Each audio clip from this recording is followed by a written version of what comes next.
7 tips you need to know about the beauty industry before getting started. There's a saying, when the student is ready, the teacher will appear. Buddha.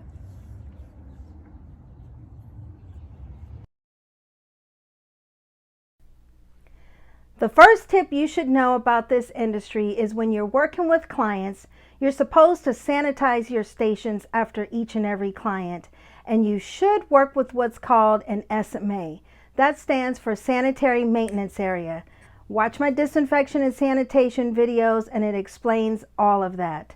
But you should always have a clean area where your tools are maintaining their sanitary state during the service. Tip number 2 stands hand in hand with tip number 1, disinfection of your tools. Now, when you're working in the real world, I know that a lot of stylists are double booked, which means, and I've told students this, if you know you're going to be that busy, number 1, you always have more than one set of brushes, combs, your shears. Number 2, you should have an assistant possibly that you hire to do your disinfection and sanitation, or make sure by the end of the day, before going home, that you disinfect your tools. We don't want to make people sick, and we definitely don't want to kill people. Tip number 3, drape, drape, drape.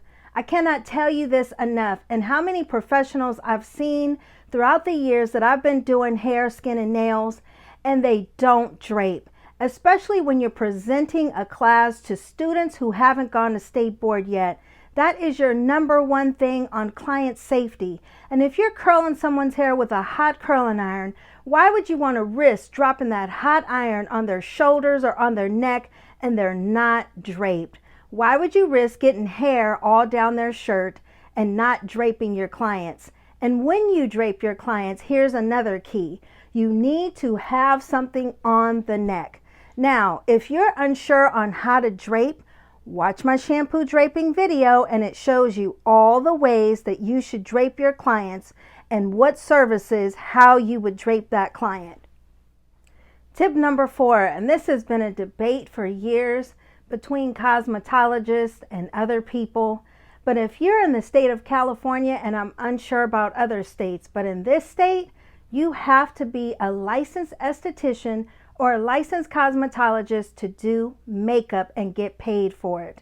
Now, the only exception State Board says is if you are selling that product and you're letting the client know how that product works. So in other words, when you go into the malls and you sit at counters and you get your makeup done, they should be educating you on how those products work with the hopes that you're going to buy it.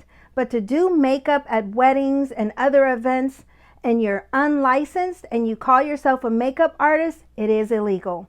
In the state of Nevada and Louisiana, those are the only 2 states that I know of so far that offer licensing for makeup artistry. Don't believe me? Check this email out from State Board.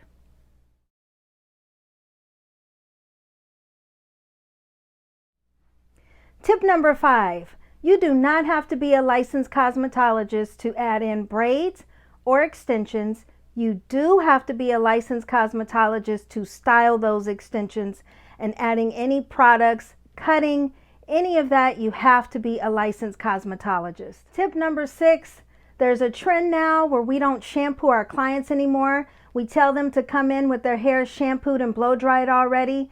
You are cheating your clients of a relaxing experience, one of the best experiences you can have in the salon before getting your hair done. So shampoo your clients and shampoo them well. And don't scratch their scalps with your nails because that is unsanitary for you as well as the client. The last but not least, tip number 7.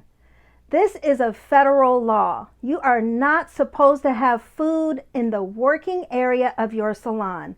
That means wherever hair is getting cut, nails are getting done, hair is getting blow dried, you are not supposed to have any foods or drinks on the working floor. So if you sell food or you offer refreshments in your salon, technically it's supposed to be in the waiting area, and once they step out onto the working floor, they can have water bottles that are closed and sealed, but you are not supposed to have any coffee or tea or wine or anything else. And that's it for the 7 tips that you need to know about the beauty industry before choosing to get into our field. More tips to come, guys. I want to thank you so much for your support. God bless you all, and I'll see you next time.